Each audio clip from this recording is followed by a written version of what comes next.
இது தேர்தல் காலம். திமுக தன் பலத்தை கூட்ட பல்வேறு கட்சிகளை தன் கூட்டணியில் சேர்த்து வருகிறது.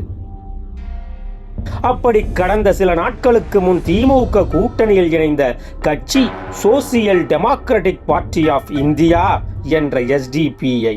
எஸ்டிபிஐ கட்சியின் பின்னணி என்ன? இரப்புங்கால் அபுபக்கர் என்பவரால் 2009ஆம் ஆண்டு தொடங்கப்பட்டது எஸ்டிபிஐ. இந்த இரப்புங்கல் அபுபக்கர் நம் நாட்டில் தடை செய்யப்பட்ட இஸ்லாமிய பயங்கரவாத அமைப்பான பாப்புலர் ஃப்ரண்ட் ஆஃப் இந்தியாவின் நிறுவனர்களில் ஒருவராவார்.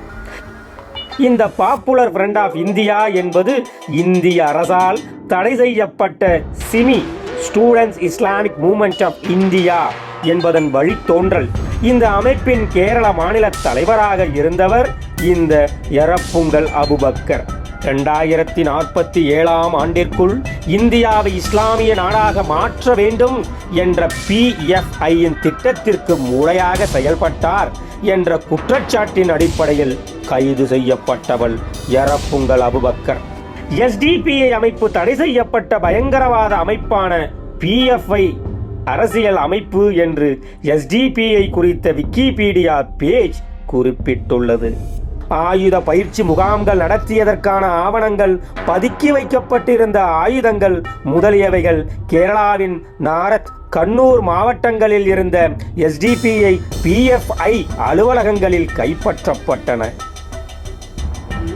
கேரளாவில் கரிக்கோடு பகுதியில் உள்ள தனியார் பள்ளியில் வந்தே மாதரம் பாடவும் கைகூப்பி வணக்கம் சொல்வதையும் எதிர்த்ததோடு அப்பள்ளியை மிரட்டவும் செய்தது எஸ்டிபிஐ. கர்நாடக மாநிலம் பெங்களூருவைச் சேர்ந்த காங்கிரஸ்காரர் ஒருவர் முகமது குறித்த பதிவொன்றை சமூக வலைதளத்தில் ஷேர் செய்தார் என்பதற்காக எஸ்டிபிஐ வன்முறை போராட்டம் நடத்தியது.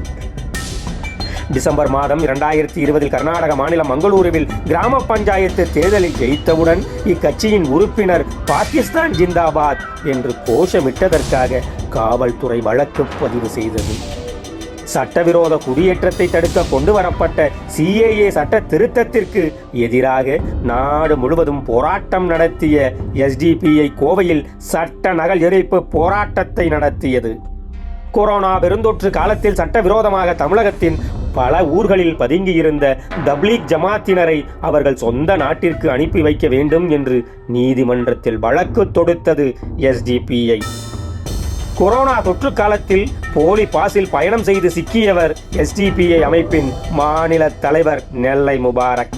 தமிழகத்தில் பாமக நிர்வாகி திரு ராமலிங்கம் படுகொலை செய்யப்பட்ட வழக்கிலும் எஸ்டிபிஐ கட்சியினர் NIAவால் கைது செய்யப்பட்டனர். இன்னும் சொல்ல போனால் ராமலிங்கம் படுகொலை செய்ய திட்டமிடப்பட்டதே எஸ்டிபிஐயின் திருபுவனம் அலுவலகத்தில்தான் என்று NIA தெரிவித்துள்ளது.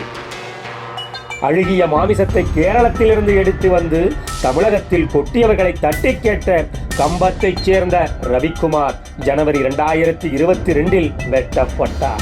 இந்த சம்பவத்திற்கு முன் இவரை மிரட்டியவர்கள் எஸ்டிபிஐ கட்சியினர். ராமநாதபுரம் மாவட்டம் தொண்டியில் சர்வதேச பயங்கரவாத அமைப்பான ISIS ஆதரவு T-ஷர்ட் அணிந்தவர்களை கைது செய்ததை கண்டித்த சர்வதேச பயங்கரவாத அமைப்பின் முன்னணி அமைப்பு இந்த எஸ்டிபிஐ. இந்தியாவில் தடை செய்யப்பட்ட பயங்கரவாத அமைப்பான PFIக்கு வெளிநாடுகளில் நிதி திரட்டிய அமைப்பு இந்த எஸ்டிபிஐ. தமிழகத்தில் நடந்த ஜிகாதி கொலை வழக்குகளில் தொடர்புடையவர்கள் பலர் எஸ்டிபிஐ கட்சியினர். இந்த எஸ்டிபிஐ கட்சியின் வன்முறை சாகசங்களை உறுதிப்படுத்தியவர்கள் திமுகவின் விசுவாசியான பாதிரியார் ரா சர்க்குணம். இஸ்லாமர்கள் எப்படி இதை பொறுத்துக்கிட்டு இருக்கிறாங்கன்னு தெரியல. பொதுவாக அவர்கள் சீருட்டு எழும்புவார்கள். இன்னும் அதுக்குரிய நேரம் வரலையான்னு தெரியல. உங்கள் மேலே கை வச்சிருக்காங்க பாய், நீங்கள் தான் பார்த்துக்கணும். டிசம்பர் மாதம் 2019 உள்துறை அமைச்சர் அமித்ஷாவை கொல்ல உங்களால் மட்டுமே முடியும் என்று எஸ்டிபிஐ அமைப்பின் பயங்கரவாதத்தின் மீது இருந்த நம்பிக்கையை வெளிப்படுத்தினார் காங்கிரஸ்காரரான நெல்லை கண்ணன். அமித்ஷா இருக்கான், அவன் தான் இருக்காங்க, சந்தியமே அவன் தான், இவன் பிரதமர் தான், ஆனால் அவன் தான் இவனுக்கு மூளை. அமித்ஷா சொல்லி முடிஞ்சுட்டு இவன் சொல்லி முடிஞ்சிருக்கு. நீங்கள் ஒருத்தரும் முடிக்க மாட்டேங்கல, அது ஒரு பக்கம் இருக்கணும், அது ஒரு பக்கம் பண்ணுவேன். நானும் நினச்சிக்கிட்டு நடக்க மாட்டேன், ஒரு சாய்வும் பண்ணி சொல்ல மாட்டேங்கான். எஸ்டிபிஐ அமைப்பின் பயங்கரவாத செயலை சகித்துக் கொள்ள முடியாத கேரளாவின் பாரம்பரிய சுன்னி முஸ்லிம் அமைப்புகளான சமஸ்தா, கேரள ஜமியத் உலமா மற்றும் சுன்னி யுவஜன சங்கம் இந்த கட்சியை பயங்கரவாத கட்சி என்று அறிவித்தது. தடை செய்யப்பட்ட பயங்கரவாத அமைப்பான PFI உறுப்பினர்கள் சட்டவிரோத செயல்களை தொடர எஸ்டிபிஐ கட்சியில் தஞ்சம் புகுந்துள்ளனர். தமிழக காவல்துறையின் 50% காவலர்கள் எஸ்டிபிஐ கட்சியினரின் வன்முறையிலிருந்து தமிழகத்தை காக்க மட்டுமே பணியமர்த்தப்பட்டனர் என்றால் இது எவ்வளவு ஆபத்தான கட்சி! இதை சொன்னது ஸ்டாலின் அரசு. பயங்கரவாத அமைப்பான PFI தடை செய்யப்பட்ட போது அக்டோபர் 14, 2022 அன்று இந்து அமைப்பினர் வீடுகள் மற்றும் நிறுவனங்கள் மீது குண்டுகள் வீசப்பட்டன. தமிழகத்தில் மட்டும் 26 இடங்களில் குண்டு வீசப்பட்டன. குண்டு வீசியவர்களில் 18 நபர்கள் எஸ்டிபிஐ அமைப்பினர். ஒருவர் எஸ்டிபிஐ கட்சியின் தொழிற்சங்கமான SDTU-வை சேர்ந்தவர். அக்டோபர் 14, 2022 அன்று அரசு பேருந்துகளை தாக்கிய 12 வழக்குகளில் 5 வழக்குகளில் மட்டுமே குற்றவாளிகள் கண்டறியப்பட்டனர். இதில் 4 பேர் எஸ்டிபிஐ கட்சியினர். எஸ்டிபிஐ பயங்கரவாதிகளிடமிருந்து இந்து அமைப்பினரை பாதுகாக்க மட்டுமே 59,144 காவலர்கள் நியமிக்கப்பட்டுள்ளனர். தமிழக காவல்துறையினர் பணியாளர் எண்ணிக்கையோ 1,18,800. இந்த புள்ளி விவரங்களை உச்ச நீதிமன்றத்தில் தெரிவித்தது இன்று SDPI உடன் கூட்டணி அமைக்கும் ஸ்டாலின் அரசு. கோட்டைமேடு போலீஸ் பூத்தை அகற்ற 1996 வாக்குறுதி கொடுத்தது திமுக.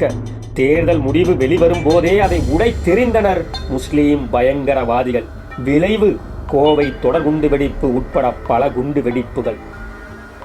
1996 செய்த துரோகத்தை ஓட்டுக்காக மீண்டும் செய்ய துணிந்துள்ளது திமுக. ஒரு மத அடிப்படைவாத பயங்கரவாத கட்சி அதிகாரத்திற்கு வந்தால் என்ன நடக்கும்? கொலை, கொள்ளை, போதையுடன் பயங்கரவாதத்தையும் அரியணையில் ஏற்றுகிறது திமுக. தமிழகம் அமைதி பூங்காவாக மாற வேண்டுமா? அழுகுரல் கேட்கும் மயானமாக வேண்டுமா? சிந்தியுங்கள்.